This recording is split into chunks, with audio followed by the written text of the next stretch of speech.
All right, everyone, welcome to this week's edition of The Review. Thank you so much for tuning in. Paige, always glad to be joined by you for this weekly distance version of our conversations. So thanks for being here. Oh, that's nice to be here, Morgan. Cool. So this week, we're going to be talking a little bit about Pride Month because we have entered June, although we can't have the parades and the normal celebrations that we would all be a part of. We can still do ways to talk about the progress that we've made and what still needs to be done to expand LGBTQ rights statewide for Ohio. So first off, everyone, happy Pride Month. So let's start here, Paige. Let's talk a little bit about, there's a bit of a misconception about the fact that we've accomplished everything that needs to be accomplished. There is no more legal discrimination in any format. Let's talk a little bit, at least start there. Yeah, so I think that's a myth that we can associate with LGBT rights, but then also a lot of other issues where we've made so much progress that it seems like there's nothing left to be done, especially when those big issues aren't in your face every day. Yeah. But that's just simply not true. We have no statewide legislation in Ohio that protects against discrimination in like housing and employment. And you would think, like you would ask and you would think like that's not on the books already, but it's not. And so we still have work to do. We still have progress to be made, misconceptions to dispel, and a lot of like equality and validity that needs to be brought not only into the government, but just into society, into our interactions, a lot of knowledge that needs to be brought. Yeah, that was incredibly well put. So instead of continuing on this train of progress, let's go into some of the things that the Ohio State Legislature has decided instead, where they want to spend their time and their energy and their focus on, instead of enacting and trying to create more space for equality and equity statewide. So Paige, take us through some of the bills that are up and maybe a couple of people that are co-sponsoring or sponsoring them. Yeah, so the biggest one, the one that worries me the most, is House Bill 658, which is sponsored or co-sponsored by Zeltwanger. It is a bill that would require teachers at publicly funded schools to report signs of gender dysphoria in their students. So, and that's obviously very vague, but like any indication that a child may be struggling with or experimenting with a different gender identity, which obviously could mean a lot of things. Like something could get reported that's just like, well, they were just, that didn't mean anything, has no connection to their gender identity. But the biggest issue is that school needs to be a safe place where students can come and be themselves and explore their identity and figure out who they are without worrying about their any recriminations. Because although we would love to think it, not everyone has a happy home life, not everyone has accepting parents and families. Yes. And I would absolutely hate to think about a teacher being forced to, like, criminally forced to report these, like, this gender dysphoria to a family that's then going to turn around and possibly abuse, neglect, or kick out their child because of this. And obviously that's sad, and we don't want kids in those home environments anyway, but if we can just make it as safe as possible and then until they can get out of there, that's all we can try for, and a lot of times. So this bill is really worrying to me because it could in a lot of ways put children in danger. Absolutely.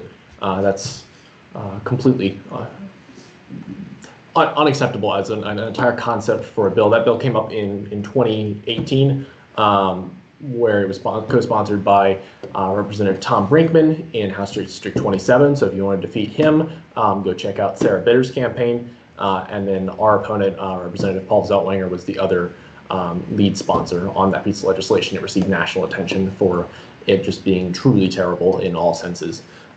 It's again another example of legislators in the Ohio GOP caucus believing that they know better than public health officials, than medical professionals, and that they should be taking those matters into their own hands because as a real estate developer, Representative Zeltwanger somehow knows more about these medical issues than doctors and people who are actually trained to be able to properly provide counsel and advice and support to those people who are looking to self-identify.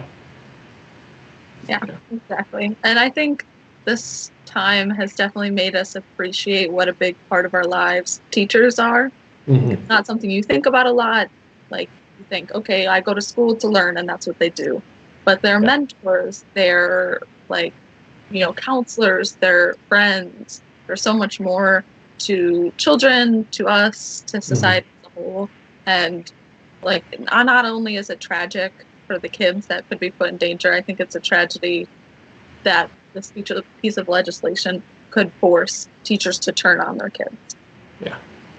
There seems to be this recent trend of bills relating to requiring teachers to do things that are completely out of the ordinary or expected job tasks of what a teacher should be doing, whether it's this bill or the idea that we should suddenly make all teachers become armed assailants within their own classrooms to try to stop school shootings, as if that was the best possible solution that we had to the issue. And so it's unacceptable for both the students and the teacher's perspective, and the parents who are then potentially having choices made about their child's healthcare that they weren't involved in. So that's one of the bills that is obviously been terrible. There's another bill, House Bill, I believe 513, which has come up in 2020 that has a lot of similar language to it. Hasn't gotten too far yet, but it's something to keep an eye on and to be able to continue to oppose moving forward. So that's some of the terribleness that has come up as of recent. Let's talk about some of the things that we could do instead of that. What would we do if we had a Democratic majority in the State House? What would we do if we had a pro-equality majority in the State House? What kind of legislation should we be working on there? Yeah, so the big one that is going up, it does have a lot of steam going, is the Ohio Fairness Act, which would officially protect against like employment and housing discrimination based on sexuality and gender identity. So which is amazing that that's not already illegal. Yeah, like that thing. I think most people think that that's the case, and it's not. We haven't even gotten that far yet. We have to do the bare minimum first. So yeah, sorry. So get that on the books first, and then like another big like thing, which I think a lot of people would also think, oh, that's not that big a deal. Officially recognizing Pride Month and Coming Out Day, because like even though they're already celebrated, and you don't need the government to tell you that you can celebrate a holiday, just having that officially recognized by the government is a big part of feeling validated, feeling recognized, and feeling like you are a priority of the government. And then I think the third biggest one would be legislation similar to something Illinois passed recently in Ohio, which would require schools to teach LGBT inclusive history education, which is another big push towards helping kids feel valid, helping them know that this is not just some modern fad, that this has been around for the entirety of history. It's completely normal and natural. And these are the people who you can look back on. These are the examples you have. Yeah. There's so much of our American history and overall even more recent events that do not get touched in the slightest in any kind of high school modern education. In my AP United States history course that I took in high school, we only got up until about 1970 and covered the next 50 years in the next 15 seconds after the final bell for the final class had rang.